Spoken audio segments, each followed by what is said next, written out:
All right. Let us take our slow, conscious breath.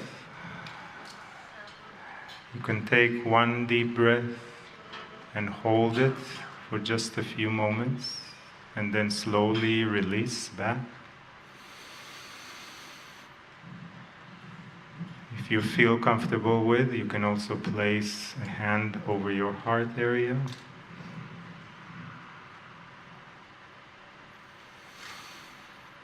Take another deep breath. Hold. And release.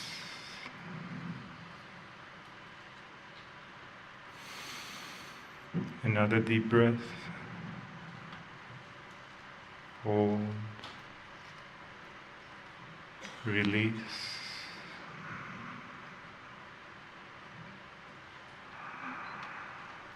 And create that connection with your heart chamber, with the cells of your body, with the cells of the Nile that is beneath you, with Mother Earth that the Nile passes through her, with the entire Earth in this solar system, in this galaxy, in this universe,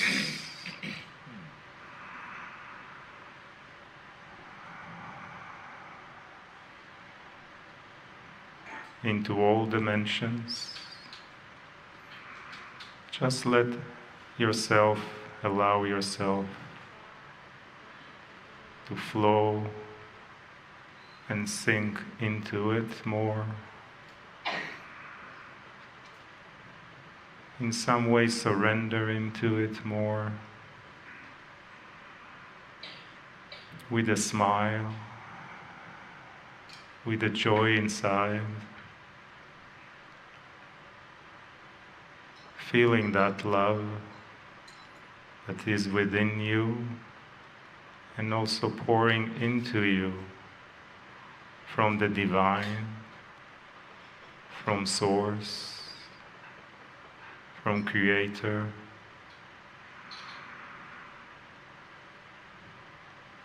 As you are establishing a stronger coherence within your body, within your multi-dimensional field,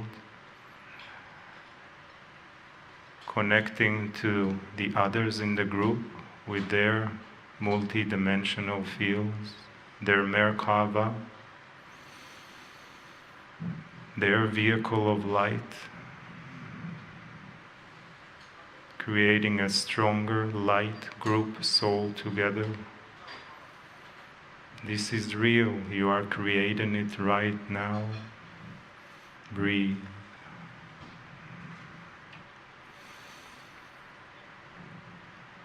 Allow your energy to expand even more.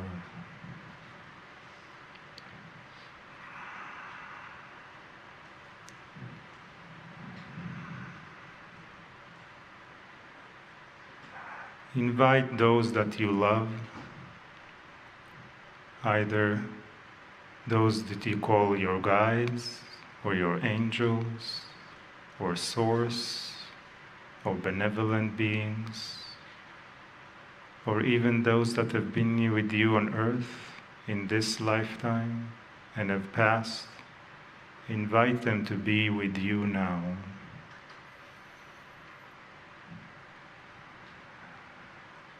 Open to them, feel their love.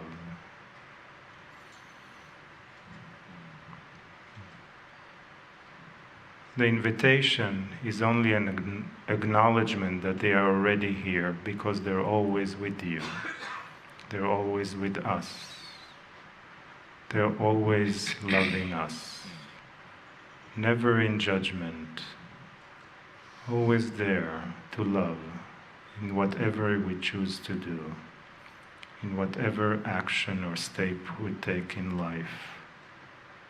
Always supporting and loving. Breathe. And expand even more. How big is your soul? It really doesn't have a measure. It really is vast. It's even bigger than the Nile. It's bigger than 1,000 Niles. Can you allow yourself to feel that vastness, that immenseness? The S is for the soul.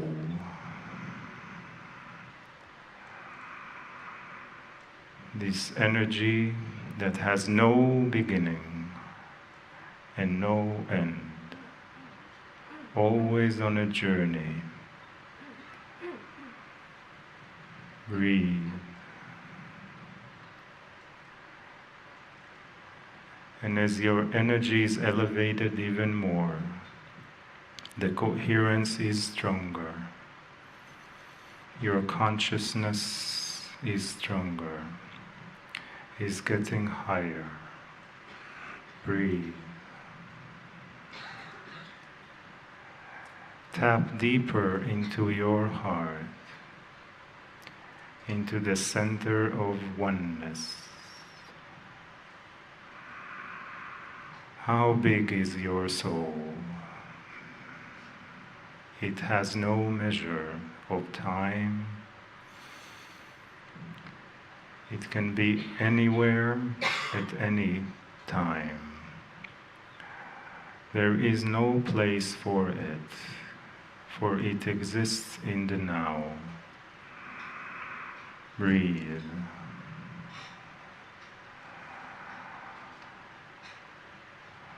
For just a moment, let your body disappear. Just feel your energy. Just feel your energy.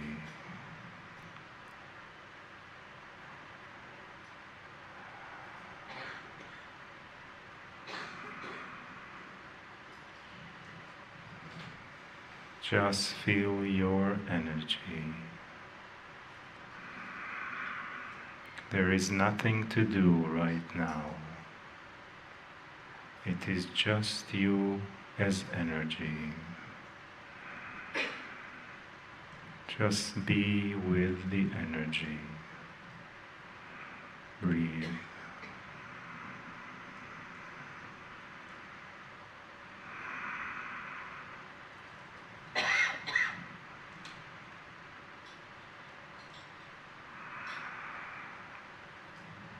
Go to the place that you love the most, the place that gives you comfort, the place that gives you patience, compassion, kindness, of course, immense love. Go there now. You come from love when you enter this earth. You live your life in the best way you can in love. And when you return to love.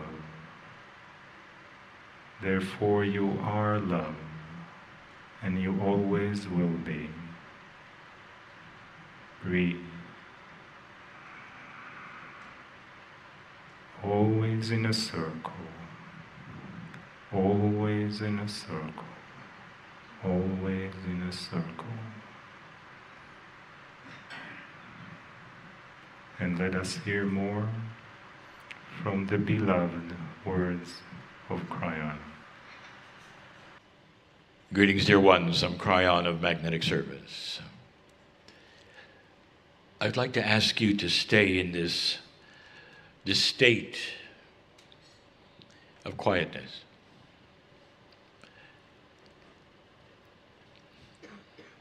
I want to give you some visualizations.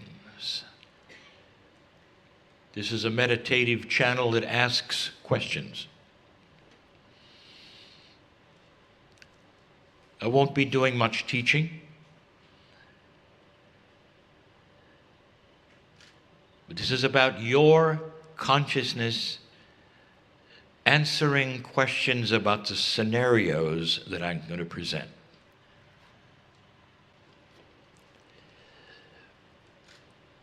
The linearity of consciousness of humanity is quite normal. However, what it does sometimes is it creates an exclusionary idea of things that are not necessarily exclusionary. The creator of the universe, that which is God, that's love, that which has been seen by almost every culture on the planet,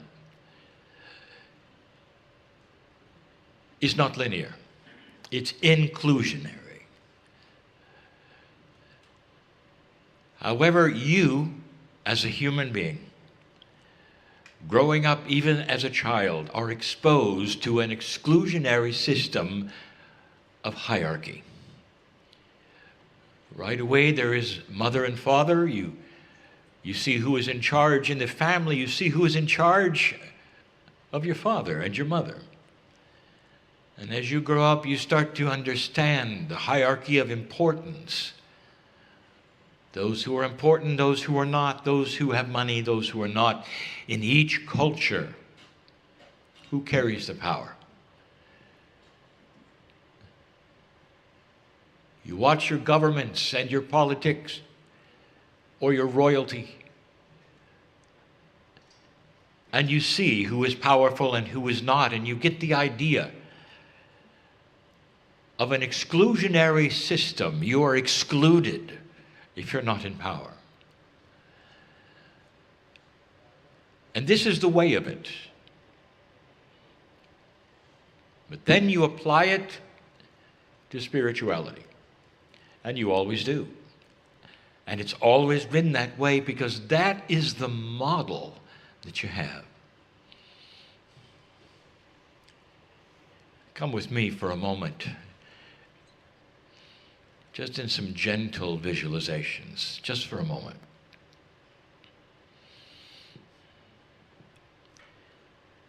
You're back in time in Peru.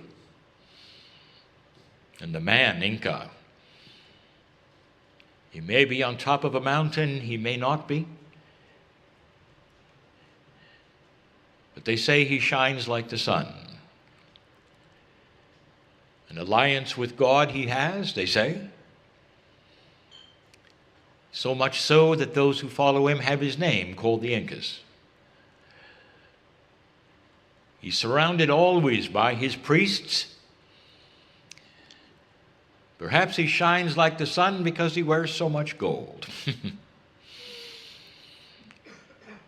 But whatever he does and whatever he says, his priests echo that. And then they tell the sub-priests, and they tell the sub-priests. Until finally, whatever he says is next, or whatever is to be done, or whatever the message is, filters down to the common person. And they hear it. Whatever God said, they hear it. They hear it from those who are able to tell them. Question for you. Are they excluded from the love of God? Or are they included? And if you ask them, they are excluded because that's what they learned. So you see, the habits of the model that you're presented with is what you become. So the exclusionary system, even of God, is very current there. But of course, that was then, ancient times. This is now modern times.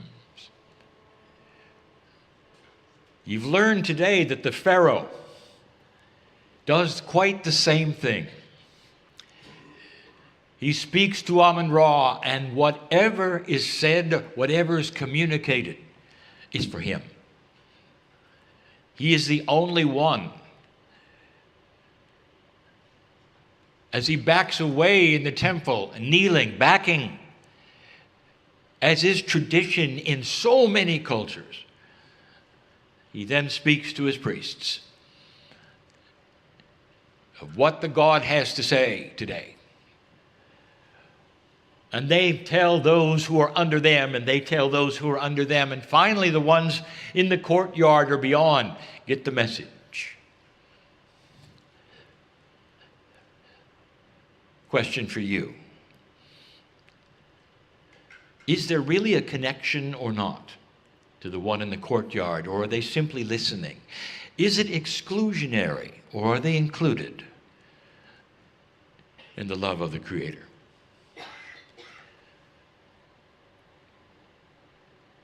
If you were setting up a system of love and compassion, how would you do it? Would you create an exclusionary system and talk to one or two?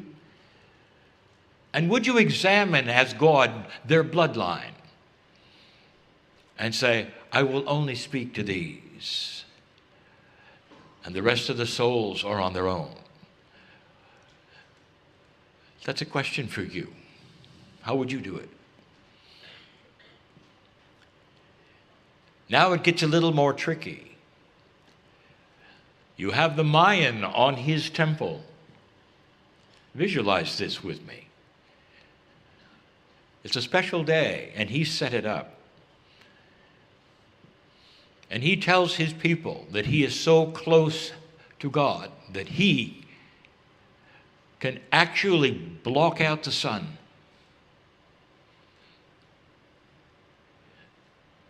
And he does. You see, the Mayans have observatories. They're known for this. They can even see sunspots. They know about the precession of the equinoxes. They study these things. They know when the eclipses are. But the common people, they don't. And so you might say that that king, that Mayan leader, has tricked his people, because he knows how the astronomy works. And he has then pushed it into their lives as their spiritual belief system. And now they worship him even more. He has excluded them, of course, from knowing about the Almighty, from the love of God, and even about the astronomy. It's the beginning, dear ones, of an exclusionary system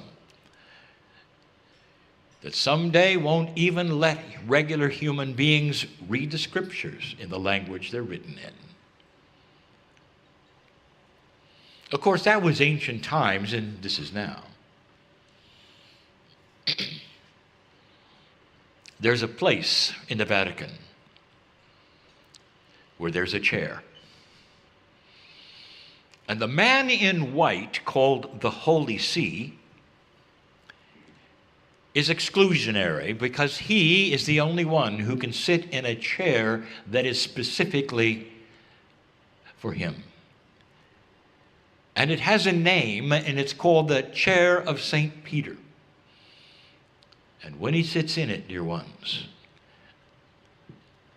there are those around him who listen carefully, because suddenly something happens called ex cathedra.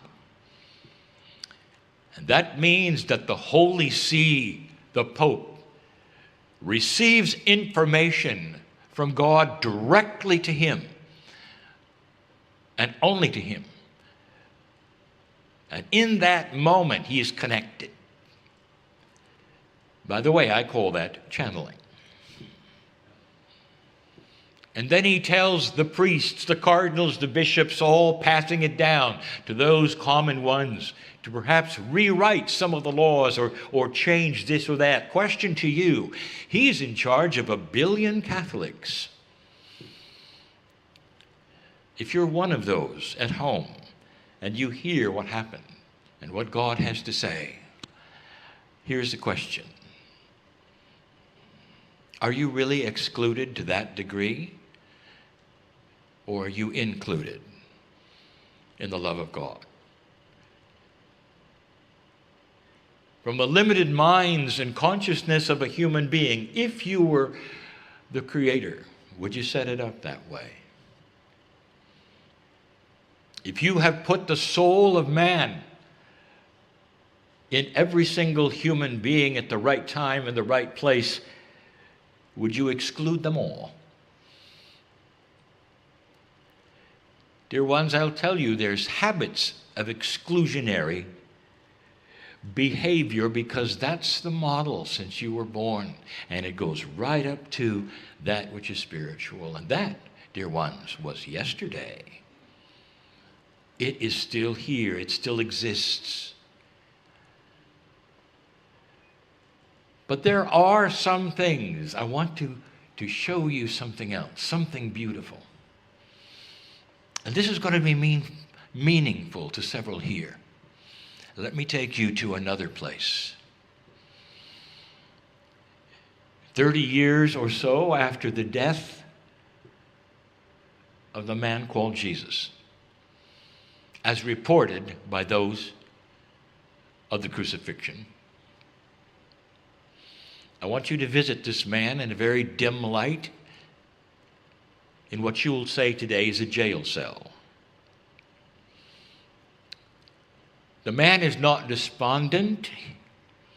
He always keeps his paper with him, a way to write, and he sits there the best he can in candlelight.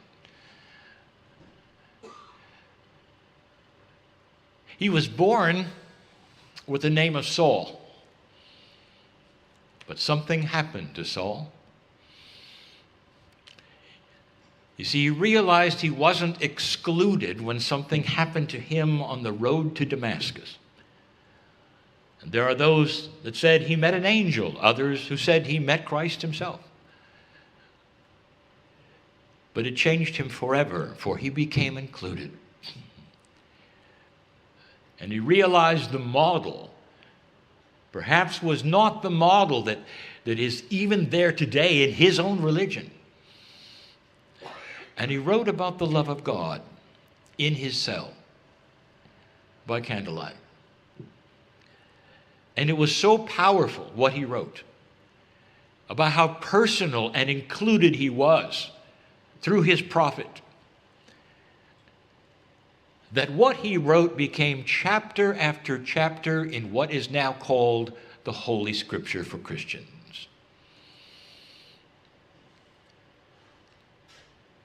What do you call that? They will carry around the Bible and say it is the Word of God when so much of it is the Word of Paul, the Apostle. I call that channeling. So you see, there are spots of brilliance and understanding that start to occur along the way to humanity that say, yes, perhaps I am included. What do you think? How would you do it? I want to close with this. It's personal. It's personal because my partner had something happen to him. And what happened to him happened to his partner, the one you call Monica. And it happened even to some who were on this cruise in the south of Egypt. In India, there was a chance to meet a world leader. They called him the prime minister of his country, but he carries with him far more than that.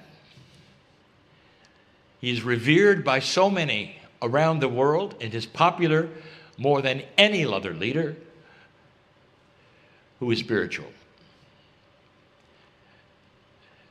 And his name is his lineage. He is the Dalai Lama. And the small group that was there, that included my partner and his partner, were able to meet with him in the morning for just a brief time. And my partner did not know what would happen, but he was told about the protocol. He was said, if you're going to meet a world leader who has this status, you must do this and that. And he received a small white cloth that he was told to present a certain way to the Dalai Lama, and he would take the cloth and do something, and this was the protocol, and this is what the Buddhists did. And he was all ready.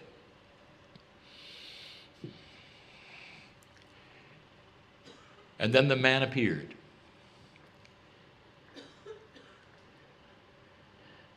My partner will never forget this moment, and neither will his partner or those who were there.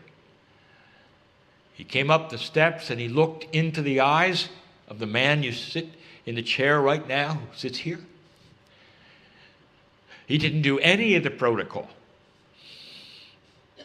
Much to the shock of my partner and his partner, he did nothing like that. Instead, he took his hand. He took the hand of the man in the chair and his partner, and he looked them in the eye and said 4 words. He said, I believe in oneness. And dear ones, at that moment, my partner knew what he was saying. My partner knew he was included. Oneness is not exclusionary. Oneness is the message of the day. It's an ancient message to some. It's a new one for others. That God knows your name. So the question of the day for you, are you included or not? I want you to ponder that one. I know the answer. And so it is.